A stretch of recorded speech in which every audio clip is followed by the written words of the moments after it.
दरम्यान उपमुख्यमंत्री एकनाथ शिंदे आज ठाकरे सेनेचे गड मानल्या जाणाऱ्या मतदारसंघांमध्ये प्रचार सभा घेणार आहेत। शिवडी, वरळी आणि सायन कोळीवाडा या महत्त्वाच्या भागांमध्ये शिंदेंच्या सभेचं आयोजन करण्यात आलंय। आज संध्याकाळी 6 वाजल्यानंतर या सभा होणार आहेत। शिंदे या बालेकिल्ल्यांना भगदाड पाडणार का याकडे आता सगळ्यांचंच लक्ष लागलंय।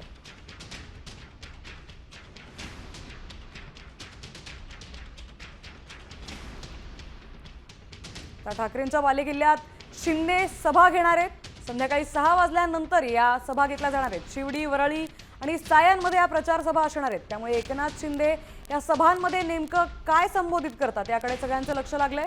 तर ठाकरेंच्या बालेकिल्ल्यात आता शिंदेंच्या सभा होणार आहेत।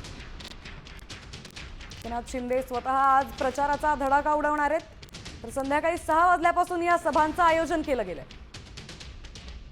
शिवडी, वरळी, सायन कोळीवाडा या प्रभागांमध्ये शिंदेंच्या आज सभा होणार आहेत। तर ठाकरेंच्या बालेकिल्ल्यात शिंदेंच्या सभा होत असल्याने आता सगळ्यांचं लक्ष या सभांकडे लागलंय।